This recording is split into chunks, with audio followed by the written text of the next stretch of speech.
আসসালামু আলাইকুম, স্বাগত জানাচ্ছি আরটিভির সকালের সংবাদে। আপনাদের সঙ্গে আছি আমি সিনথিয়া রহমান।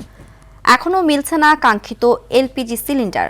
যেটুকু পাওয়া যাচ্ছে বিক্রি হচ্ছে প্রায় দ্বিগুণ দামে। নিষেধাজ্ঞা থাকায় অন্তত 40% জাহাজ এলপিজি আনতে পারছে না বলে জানালেন আমদানিকারকরা। এই সুযোগে কৃত্রিম সংকট হচ্ছে জানিয়ে অনুমোদনপ্রাপ্ত সব কোম্পানিকে এলপিজি আনার সুযোগ করে দেওয়ার দাবি তাদের। এদিকে সংকট তৈরির পেছনে দায়ীদের বিরুদ্ধে ব্যবস্থা নেওয়ার কথা বলছে জ্বালানি মন্ত্রণালয়। আরও জানাচ্ছেন তৌহিদুর রহমান।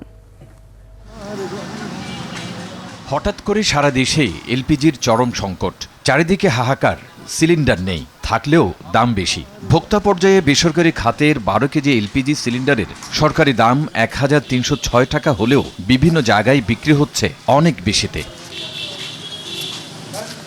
রাজধানীর দক্ষিণ নালাপাড়ার করিম মিয়ার চা দোকান গত 3 দিন বন্ধ। সিলিন্ডারের খোঁজে কারণ বাজারে এসেও হতাশ হতে হয় তাকে। গ্যাসের জন্য আসছিলাম, 3 দিন দোকান বন্ধ, এখানে আসলাম, এখানেও গ্যাস নেই। ব্রিজের তলে এক দোকানে আছে 2200 টাকা করে বিক্রি করে, 1300-1400 টাকার গ্যাস, 2200 টাকা। কয় টাকার চা বেচবো, কয় টাকা ব্যবসা হবে? সরকার নির্ধারিত দামে এলপিজি না পাওয়ার পাশাপাশি পরিবহন খরচের কারণেও বেশি দাম রাখতে হচ্ছে বলে দাবি ডিলারদের। আমাদের লাগে মনে করেন 200 দিয়ে 100, পর্যাপ্ত পরিমাণ গ্যাস পাচ্ছি না। আজকে আমাদের স্টকে কোনো মাল নাই। কোম্পানির সরবরাহ না পর্যন্ত 6 থেকে 7 দিন সিলিন্ডারটা পড়ে যেতেছে। এখানে আমার আর কোনো আনা করতে এখানে মিনিমাম 300 টাকা লাগবে। আমার 1750 টাকা বিক্রি করতে হবে। আমদানিকারকরা বলছেন বাংলাদেশের এলপিজি বহনকারী প্রায় অর্ধেক জাহাজের উপর যুক্তরাষ্ট্রের নিষেধাজ্ঞা রয়েছে, তাই ভাটা পড়েছে আমদানিতে। সিন্ডিকেটের বিরুদ্ধে ব্যবস্থা নেওয়ার কথাও বলেন তারা। সাম্প্রতিক অর্থনৈতিক একটা জটিলতা গেছে, এর ভিতরে অনেক বড় বড় কোম্পানি যাদের ফ্যাসিলিটিস ছিল তারা এলসি করতে পারেনি। তাদের ইনফ্রাস্ট্রাকচার আছে, তাদেরকে সুযোগ করে দিতে হবে, তারা যাতে সহজভাবে এই গ্রিন এনার্জিটাকে ইম্পোর্ট করতে পারে। এখন শুধু বাংলাদেশে একটা মাত্র কোম্পানি মোটামুটি সাপ্লাই দিচ্ছে। ওরা চাইলে রাতারাতি এই এক্সপোর্ট বাড়াইতে পারবে না। লোয়াবের সাথে কাউন্সিলিং করে গভর্নমেন্ট কীভাবে এখানে সাপোর্ট দিয়ে ইমিডিয়েটলি কোনো কান্ট্রিতে যেই কান্ট্রির থেকে চিপে প্রোডাক্ট আনা যায়, তো এগুলোর সাথে খুব দ্রুত আমার মনে হয় G2G এটা করা যেতে পারে। নিষেধাজ্ঞা থাকলেও বাংলাদেশে যথেষ্ট পরিমাণে এলপিজি আমদানি হয়েছে বলে দাবি জ্বালানি মন্ত্রণালয়ের এই কর্মকর্তার। স্যাংশনের মাত্রাটা বেড়ে যায়, তখন জাহাজের সংকটটাও বেড়ে যায়। এটা আমদানি পর্যায়ে একটা হতে পারে, কিন্তু বাজারে ক্রাইসিস হওয়ার মতো কোনো সমস্যা আমাদের হওয়ার কথা নয়। ইম্পোর্টের জন্য এটা ঠিক হচ্ছে না। কৃত্রিম সংকট সৃষ্টিকারীদের বিরুদ্ধে কঠোর ব্যবস্থা নেওয়া হচ্ছে বলেও জানান তিনি। মাঠ পর্যায়ে নির্দেশনা দেওয়া হয়েছে যেটা ফাইন্ড আউট করার জন্য। তৌহিদুর রহমান, আরটিভি, ঢাকা। এদিকে শর্ত না মানায় আজ থেকে অনির্দিষ্টকালের জন্য এলপিজি সিলিন্ডার বিক্রি বন্ধের ঘোষণা দিয়েছে এলপি গ্যাস ব্যবসায়ী সমবায় সমিতি।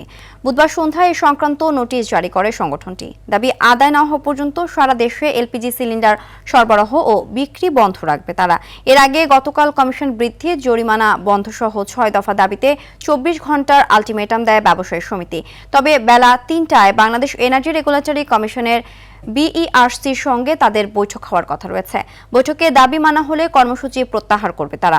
এদিকে বিইআরসি বলছে এলপিজি পরিবেশক লাইসেন্স না হওয়ায় আইনিভাবে তাদের দাবি আমলে নেওয়ার সুযোগ নেই। আমদানিকারকরা প্রস্তাব করলে যাচাই বাছাই শেষে গণশুনানি করে তারপর সিদ্ধান্ত দিতে হবে।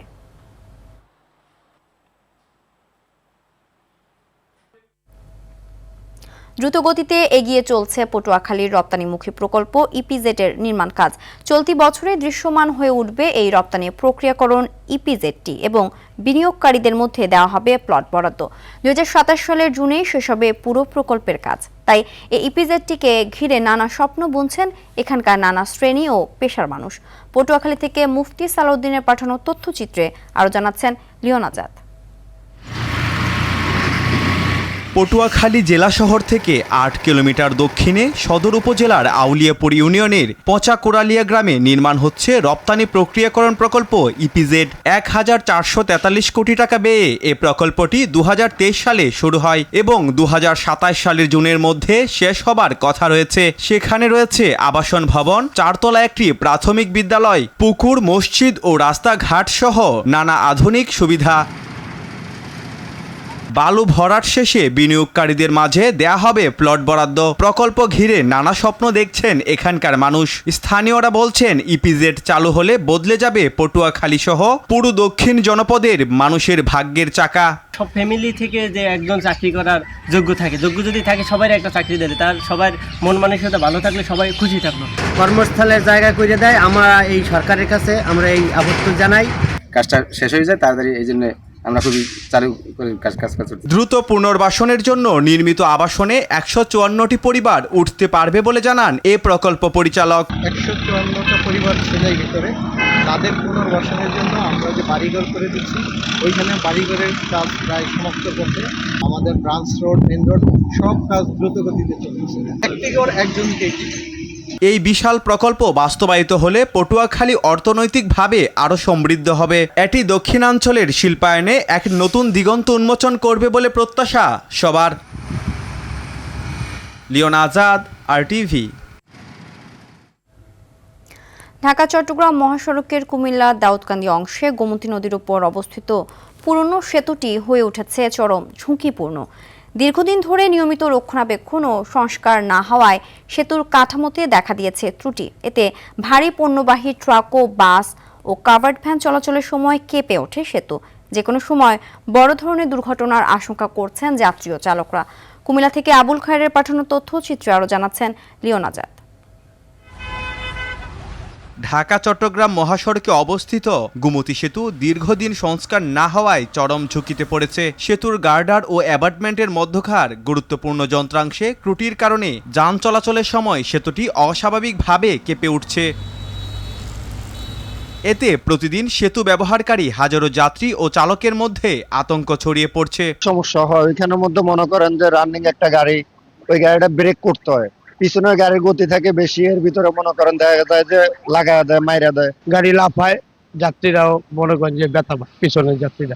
রাস্তাটা যদি সমান হইতো তাহলে আর কোনো সমস্যা হইতো না। সমস্যা লোড গাড়িতে হয়, আপনার খালি গাড়িতে সমস্যা না, লোড গাড়িতে যখন আপ ডাউন করে তখন একটু ভয় লাগে। গাড়ি চলাচল করতেছে আর এটা আপ ডাউন করতেছে ব্রিজটা, যে কোনো মুহূর্তে একটা বড় ধরনের দুর্ঘটনা হইতে পারে, তার জন্য প্রশাসনের দৃষ্টি আকর্ষণ করতেছি বারবার। সেতুটি পরিদর্শন করে ত্রুটিগুলো শনাক্ত করে সে অনুযায়ী ব্যবস্থা গ্রহণ করা হচ্ছে বলে জানান এই নির্বাহী প্রকৌশলী। পর্যবেক্ষণ করছিল, এখন আমাদের টেকনিক্যাল টিম ওইটা এসে ভিজিট করে গেছেন। সেই অনুযায়ী পুরাতন সেতুটার মেরামত কার্যক্রম আজকে থেকে শুরু হয়েছে। আর নতুন যে 4 লেনের সেতু ঢাকামুখী এবং চট্টগ্রামমুখী উভয়মুখী যানবাহন স্বাভাবিকভাবে চলাচল করছে। দুর্ভোগ লাগবে সেতুটি দ্রুত মেরামত করবে সড়ক কর্তৃপক্ষ, নয়তো প্রাণহানির পাশাপাশি যানবাহন ও জাতীয় অর্থনীতিতেও নেতিবাচক প্রভাব পড়তে পারে বলে মত সচেতন মহলের। লিওন আজাদ, RTV। রাজধানীর তেজগাঁওয়ে দুর্বৃত্তদের গুলিতে ঢাকা মহানগর উত্তর স্বেচ্ছাসেবক দলের বহিষ্কৃত সাধারণ সম্পাদক আজিজুর রহমান মুসাব্বিরকে গুলি করে হত্যা করেছে দুর্বৃত্তরা। বুধবার রাত 8:40 দিকে তেজতুরি বাজারে স্টার কাবাবের গলিতে ঘটনা ঘটে। এ ঘটনায় কারওয়ান বাজার ভ্যান সমিতির সাধারণ সম্পাদক মোহাম্মদ আবু সুফিয়ান মাসুদ নামে একজন গুলিবিদ্ধ হয়েছেন।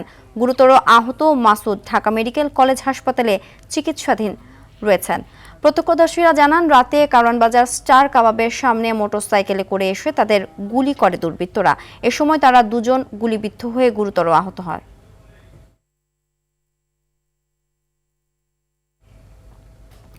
শরীয়তপুরের জাজিরায় বোমা বিস্ফোরণে সোহান নামে এক যুবক নিহত হয়েছে। এ সময় উড়ে গেছে একটি বসতঘর। ভোরে উপজেলার বিলাসপুর ইউনিয়নের মুলাই ব্যাপারীর কান্দি গ্রামে এ ঘটনা ঘটে। নিহত সোহান একই এলাকার বাসিন্দা। প্রত্যক্ষদর্শী ও পুলিশ জানায়, ভোর 4টার দিকে বিকট শব্দে বোমা বিস্ফোরণে একটি ঘরের দেয়াল চালা উড়ে যায়। আর ঘটনাস্থলে রাসায়নিক দ্রব্য ও বোমা তৈরির বিভিন্ন সরঞ্জাম পাওয়া গেছে। জাজিরা থানার ওসি সালে আহমেদ জানান, গত কয়েকদিন ধরে এলাকায় উত্তেজনা চলছিল। ভোরে বিকট শব্দ পেয়ে স্থানীয়রা গিয়ে দেখেন একটি ঘরের লণ্ডভণ্ড অবস্থা। এর কিছু দূরে এক যুবকের মরদেহ পাওয়া যায়।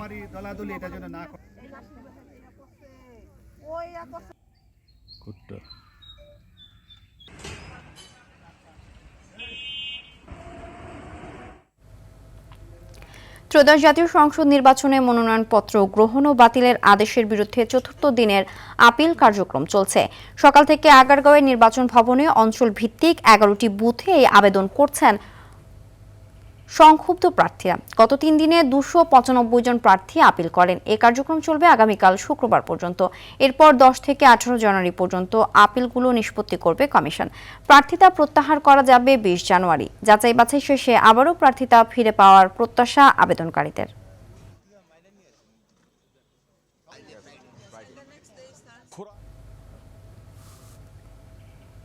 প্রথমবারের মতো জগন্নাথ বিশ্ববিদ্যালয় কেন্দ্রীয় শিক্ষার্থী সংসদ যোগসু নির্বাচনে ভিপি, জিএসও, এজিএস সহ 21টি পদের 16টিতেই জয় পেয়েছে অদম্য জবিয়ান ঐক্য প্যানেলের সদস্যরা। ভিপি পদে একেএম রাকিবের চেয়ে 870 ভোট বেশি পেয়ে জয়ী হয়েছেন রিয়াজুল ইসলাম। জিএসও, এজিএস পদে বড় ব্যবধানে নির্বাচিত হয়েছেন আব্দুল আলিম আরিফ ও মাসুদ রানা। নির্বাচিত হওয়ার পর বিশ্ববিদ্যালয়ের ঐক্য ধরে রেখে সবাইকে নিয়ে কাজ করার প্রত্যয় ব্যক্ত করেন সদ্য নির্বাচিত যোগসু ভিপি। আরও জানাচ্ছেন শামীম চৌধুরী। প্রথমবারের মতো অনুষ্ঠিত জগন্নাথ বিশ্ববিদ্যালয় কেন্দ্রীয় শিক্ষার্থী সংসদ যোগসু নির্বাচনে জয় পেয়েছে অদম্য জবিয়ান ঐক্য প্যানেল। মঙ্গলবার দিনব্যাপী ভোট গ্রহণ শেষে দীর্ঘ প্রতীক্ষার পর বুধবার মধ্যরাতে আসে ফলাফলের আনুষ্ঠানিক ঘোষণা। ভিপি, জিএস ও এজিএস সহ 21টি পদের 16টিতেই জয়ী হয়েছেন অদম্য জবিয়ান ঐক্য প্যানেলের সদস্যরা। ঐক্যবদ্ধ নির্ভীক জবিয়ান প্যানেল জয় পেয়েছে 5টি পদে। প্রথম হচ্ছেন ফাতেমা আক্তার,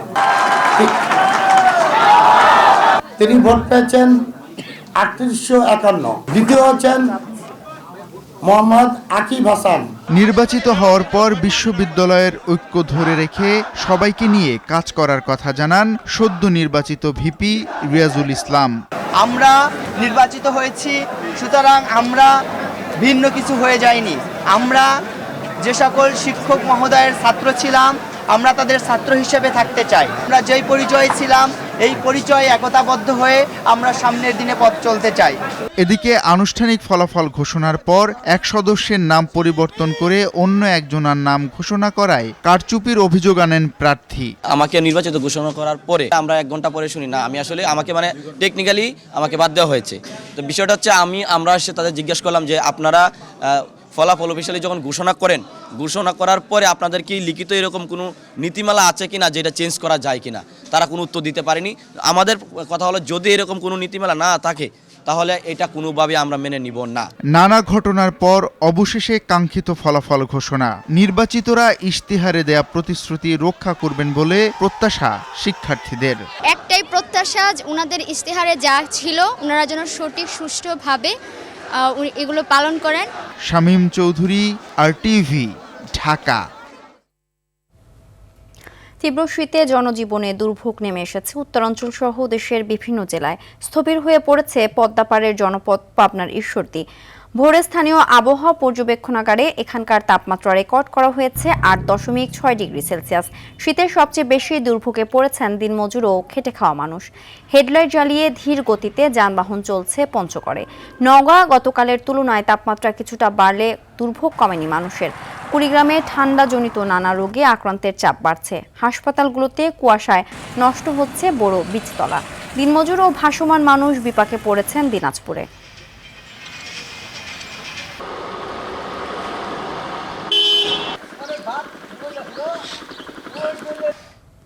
এ বিষয়ে আরও জানাতে পাবনার ঈশ্বরদী থেকে সরাসরি যোগ দিচ্ছেন সহকর্মী বাইজিদ বোস্তামি। বাইজিদ, জনজীবনে শীতের প্রভাব কেমন দেখছেন?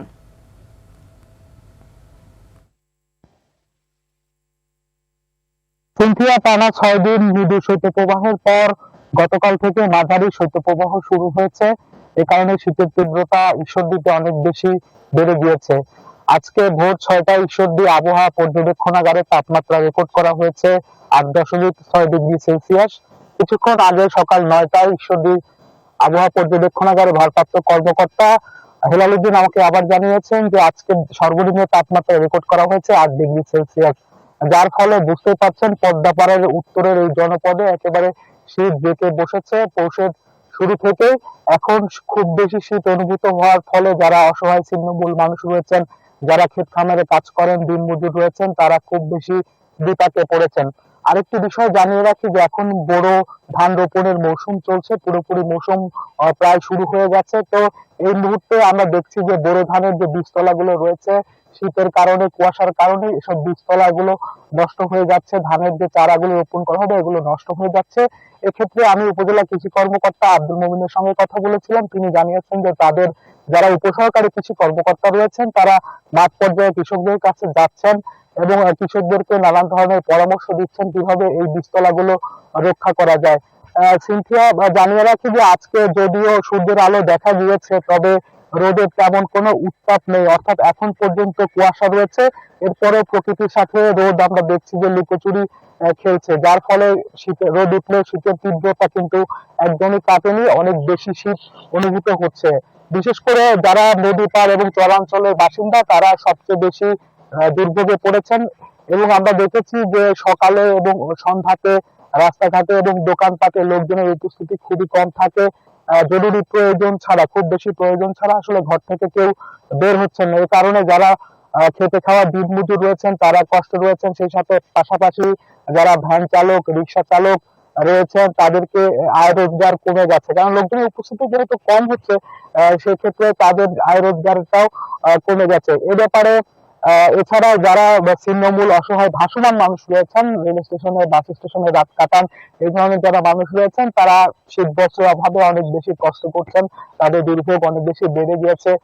প্রশাসনের পক্ষ থেকে শীতবস্ত্র বিতরণ করা হয়েছে, তবে যে পরিমাণ শীতবস্ত্র বিতরণ করা হয়েছে তা প্রয়োজনের তুলনায় খুবই অপ্রতুল আমরা জেনেছি। তো সিনথিয়া, পাবনার ঈশ্বরদী থেকে শীত নিয়ে এই ছিল আমার কাছে সর্বশেষ খবর। ধন্যবাদ। তীব্র শীতে উত্তরের জেলা দিনাজপুরের পাশাপাশি টাঙ্গাইল ও কিশোরগঞ্জে বেড়েছে ঠান্ডাজনিত রোগ। হাসপাতালগুলোতে পর্যাপ্ত জায়গা না পাওয়ায় মেঝে ও বারান্দায় শুয়ে চিকিৎসা নিচ্ছে শিশু ও বয়স্ক রোগীরা। এদিকে শীতের প্রকোপ থেকে বাঁচতে পুরনো শীতবস্ত্র কিনছেন নিম্ন আয়ের মানুষরা। জেলা প্রশাসনের পাশাপাশি বেসরকারিভাবে শীতবস্ত্র বিতরণ অব্যাহত থাকলেও প্রয়োজনের তুলনায় তা যথেষ্ট নয় বলছেন ভুক্তভোগীরা। প্রতিনিধিদের পাঠানো তথ্যচিত্রে আরও জানাচ্ছেন সাকিব আল হাসান। টানা শৈত্য প্রবাহ আর হিমালয় থেকে বয়ে আসা ঠান্ডা বাতাসে বিপর্যস্ত দিনাজপুরের হিলি। তাপমাত্রার পারদ ওঠানামা করছে 9 থেকে 11 কোঠায়। মধ্যবয়সীরা শীতের লড়াইয়ে কিছুটা টিকে থাকলেও নাস্তানাবুদ নবজাতক ও বৃদ্ধরা। দিনাজপুরের হিলি হাকিমপুর স্বাস্থ্য কমপ্লেক্সের বহির্বিভাগ ও জরুরি বিভাগে দেখা যায় রোগীদের ভিড়। নিউমোনিয়া, ডায়রিয়া এবং শ্বাসকষ্ট নিয়ে হাসপাতালে আসছে শিশু ও বয়স্করা। অতিরিক্ত রোগীর চাপে চিকিৎসা সেবা দিতে হিমশিম খেতে হচ্ছে চিকিৎসকদের পাশাপাশি নার্সদেরও। তীব্র শীতের কারণে আমাদের রোগীপত্র বেশি হলে আমাদের কাজপত্র তো বেশি হয়। তীব্র শীতে প্রায় একই চিত্র টাঙ্গাইলের হাসপাতালগুলোর। বেডে জায়গা না পেয়ে হাসপাতালের বারান্দা ও মেঝেতে শুয়ে চিকিৎসা নিচ্ছেন রোগীরা। ঠান্ডা নিয়ে বাচ্চারা চিকিৎসা করার জন্য এখানে হাসপাতালে ভর্তি হয়েছে। বেড নাই, বেড থাকলে অনেক সুবিধা হইতো। আমরা এখন ফ্লোরে আছি। এদিকে শীতের তীব্রতা বাড়ার সাথে সাথে কিশোরগঞ্জে উদ্বেগজনক হারে বাড়ছে রোগীর সংখ্যা। জেলা স্বাস্থ্য বিভাগের তথ্য অনুযায়ী শুধু ডিসেম্বরে ঠান্ডা, সর্দি ও কাশি নিয়ে কিশোরগঞ্জ জেলা হাসপাতালে ভর্তি হন প্রায় 3100 রোগী। ডায়রিয়া ও নিউমোনিয়া আক্রান্ত হয়ে চিকিৎসা নিয়েছেন প্রায় 1300 রোগী। প্রতিদিনই নতুন করে রোগীর সংখ্যা বাড়ায় স্বাস্থ্যসেবার উপর সৃষ্টি হচ্ছে বাড়তি চাপ। ঠান্ডা থেকে মুক্ত থাকার জন্য আমরা কুসুম গরম পানি ব্যবহার করি। আমরা আমাদের পান করার জন্য এবং ব্যবহারের জন্য যেগুলো খাবারে ভিটামিন সি আছে, শাকসবজি জাতীয় খাবার এবং প্রচুর তরল জাতীয় খাবার, এগুলো কিন্তু এখন খেতে হবে। সরকারের পাশাপাশি দাতা সংস্থাগুলোকে এগিয়ে আসার আহ্বান প্রান্তিক মানুষের। সাকিব আল হাসান, RTV।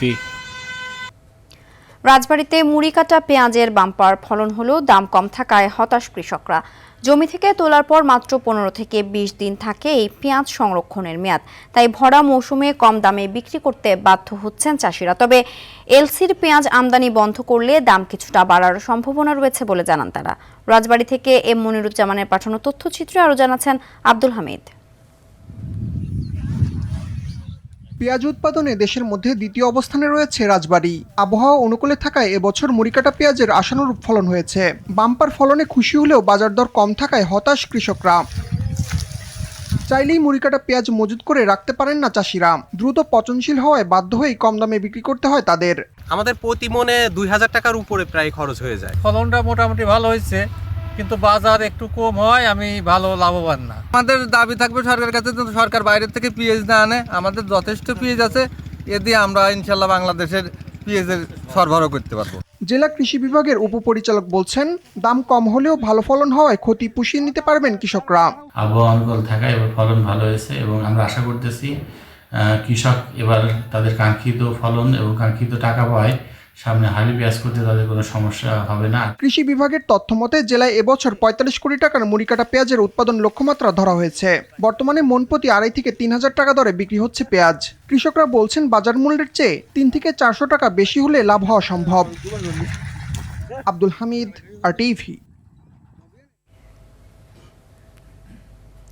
খেজুরের রস সংগ্রহ ও গুড় তৈরি বাংলাদেশের গ্রামাঞ্চলের চিরায়ত ঐতিহ্য।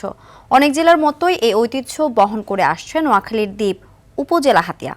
নদীমাতৃক এ উপজেলায় রয়েছে খেজুরের রস সংগ্রহ ও বাজারজাতের উজ্জ্বল সম্ভাবনা। নোয়াখালীর হাতিয়া প্রতিনিধি ইসমাইল হোসেন কিরণের তথ্যচিত্রে বিস্তারিত জানাচ্ছেন লামিয়া তানজিল মাহমুদ। চলছে শীতকাল, ভোর থেকে রস সংগ্রহে নেমে পড়েন গাছিরা। প্রতি হাড়ি রস বিক্রি করেন 50 থেকে 60 টাকায়। বংশানুক্রমে এর রস সংগ্রহ ও তা দিয়ে তৈরি গুড় বিক্রি করে জীবিকা নির্বাহ করেন অনেক গাছি। 1 মাসের মতন গাছ কাটি আলা দিলে 12-13 ঢিলে 10 করে জাল দেওয়ার পরে এখানে মনে করেন 15-20 কেজি মিঠাই হয়েছে। একজনের মনে করেন রেগুলার মধ্যে শ্রম দিতে হয়। আল্লাহ দিলে বেয়ারি করতেন আমরা 210 টাকা, 20 টাকা, 30 টাকা এইভাবে বিক্রি করি। আমাদের এই মিঠাইটা আইসুরিয়াতে শুরু করি, টুরিস্টরা ঢাকা যতটা মেহমান ওরা আসে ততটা 1 বোতল 2 কেজি 1 কেজি 3 কেজি মিঠাই তোরা সবাই নেয়। নোয়াখালীর হাতিয়ার 11টি ইউনিয়নের মধ্যে সবচেয়ে বেশি খেজুর গাছ নিঝুম দ্বীপ ও জাহাজমারায়। উপজেলা কৃষি অফিসের তথ্য মতে প্রায় 36 হেক্টর জমিতে খেজুর গাছ রয়েছে 7000-এরও বেশি। এসব গাছের রস থেকে প্রায় 28 মেট্রিক টন গুড় উৎপাদনের সম্ভাবনা রয়েছে। আমরা আশা করি হাতিয়ার যে স্থানীয় যে চাহিদা, সেই চাহিদা মিটিয়েও বাহিরের এলাকাগুলো তো রস এবং গুড় বিক্রি করতে পারবে। এদিকে গাছি ও কৃষকদের উন্নত প্রশিক্ষণ দেওয়া হবে বলে জানালেন উপজেলা নির্বাহী কর্মকর্তা। স্থানীয় লোকজন আছেন যারা গুড় তৈরি করেন, তারা যদি আমাদের উত্তরাঞ্চলের মতো করে গুড়ের পাটালি তৈরি করতে পারেন এবং এইসব বিষয়ের উপর প্রশিক্ষণ নিতে পারেন, এই গুড় আমাদের হাতিয়া তথা নিঝুম দ্বীপ তথা আমাদের সারা দেশেই এটা সারা বছরই পাঠাতে পারবেন। খেজুর রসের উৎপাদন বাড়ানো এবং গুড় সংরক্ষণে কার্যকর পদক্ষেপের আশায় দিন গুনছেন হাতিয়াবাসী। লামিয়া তানজিল মাহমুদ, RTV। IDLC পরিবর্তনের পথে বাংলাদেশ। রাজধানীর কমলাপুর রেল স্টেশন সংলগ্ন টিটিপাড়ার ঢাকার প্রথম 6 লেনের রেলওয়ে আন্ডারপাস চালু হয়েছে। এই আন্ডারপাস চালুর ফলে দীর্ঘদিনের ভোগান্তির অবসান হলো। এতে সুফল ভোগ করছে সাধারণ মানুষ। নতুন এই আন্ডারপাসের লেন রয়েছে মোট 6টি।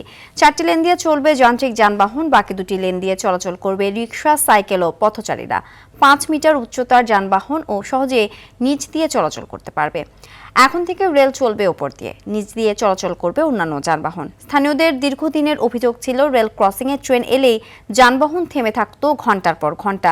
মাত্র আধা কিলোমিটার পথ পাড়ি দিতে কখনো সময় লাগতো 1 ঘন্টা পর্যন্ত। বাধ্য হয়ে অনেকে খিলগাঁও বা গোলাপবাগ ঘুরে যাতায়াত করতেন।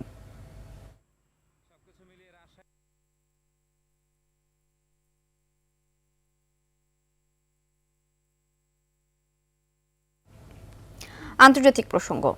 উত্তর আটলান্টিক মহাসাগর থেকে রাশিয়ার পতাকাবাহী একটি জ্বালানি তেলবাহী জাহাজ জব্দ করেছে মার্কিন সামরিক বাহিনী। যুক্তরাষ্ট্রের ইউরোপীয় কমান্ড এক বিবৃতিতে স্থানীয় সময় বুধবার কথা জানায়। জব্দকৃত মেরিনেরা নামের জাহাজটি আগে বেলা 1 নামে পরিচিত ছিল। যুক্তরাষ্ট্রের দাবি, নিষেধাজ্ঞা লঙ্ঘনের দায়ে জাহাজটিকে স্কটল্যান্ডের উত্তরে আন্তর্জাতিক জলসীমা থেকে জব্দ করা হয়েছে। এর আগে জাহাজটিকে ক্যারিবীয় সাগর থেকে দীর্ঘ সময় ধরে অনুসরণ করা হয়। এদিকে এমন ঘটনার পর রাশিয়ার প্রেসিডেন্ট ভ্লাদিমির পুতিনের দলের এক আইন প্রণেতা একে জলদস্যুতা বলে আখ্যা দিয়েছেন। এমন পদক্ষেপ জাতিসংঘ সনদের লঙ্ঘন বলেও উল্লেখ করছে রাশিয়ার পরিবহন মন্ত্রণালয়। ইরান ও হিজবুল্লাহর সঙ্গে সংশ্লিষ্টতার অভিযোগে 2024 সালে ওই জাহাজের উপর নিষেধাজ্ঞা দিয়েছিল ওয়াশিংটন। খেলার খবর। বিপিএলে আজ দিনের প্রথম ম্যাচে নোয়াখালী এক্সপ্রেসের মুখোমুখি হবে রাজশাহী ওয়ারিয়র্স।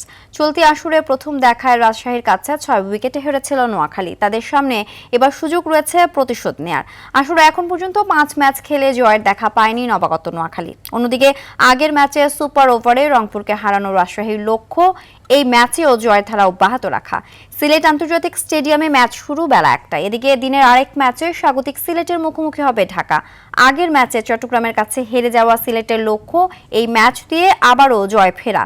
অন্যদিকে নোয়াখালীকে হারিয়ে ফুরফুরে মেজাজে থাকা ঢাকার লক্ষ্য জয়ধারা অব্যাহত রাখা। একই ভেন্যুতে ম্যাচ শুরু সন্ধ্যা 6টায়।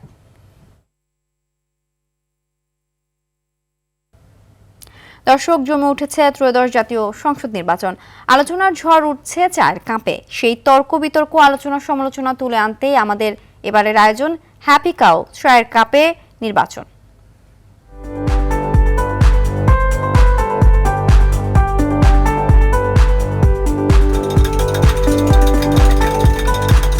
দর্শক, আপনারা দেখছেন হ্যাপি কাউ চায়ের আড্ডায় নির্বাচন।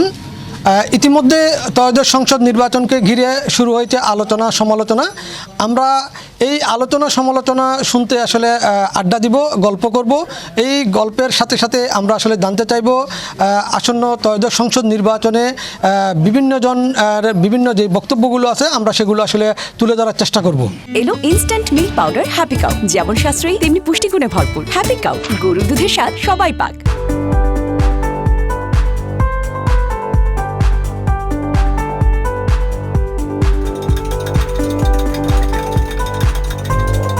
আমরা আশা করি ত্রয়োদশ সংসদ নির্বাচনে এই যে ইন্টারিয়ন গভর্নমেন্ট আছে, একটি নিরপেক্ষ সুষ্ঠু আন্তর্জাতিক মানের একটি নির্বাচন উপহার দিবে বলে আমি আশা করি। ইনশাল্লাহ জনগণের সুখে দুঃখে পাশে থাকে মতো এরকম একটা প্রার্থী চাই। আশা করি এবার নির্বাচনে প্রশাসন নিরপেক্ষে কাজ করে যেন সহযোগিতা করে, সেটা আমরা প্রত্যাশা করি। আগামী 2026 ইলেকশনে সবাই যাত্রার ইচ্ছে মতো ভোট প্রয়োগ করে যাত্রার নির্বাচিত প্রতিনিধিকে করে আমার মনে হয় সবচেয়ে ভালো একটা নির্বাচন হবে, এই প্রত্যাশা আমি কুড়িগ্রামবাসীর পক্ষ থেকে করতেছি। দর্শক, হ্যাপি কাউ চায়ের আড্ডায় নির্বাচন আজ এই পর্যন্ত।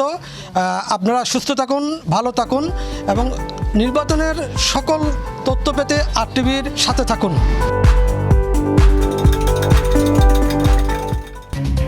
সকালের সংবাদ এ পর্যন্তই। মধ্যাহ্নের সংবাদ দুপুর 12টায় দেখার আমন্ত্রণ রইল। ধন্যবাদ সবাইকে।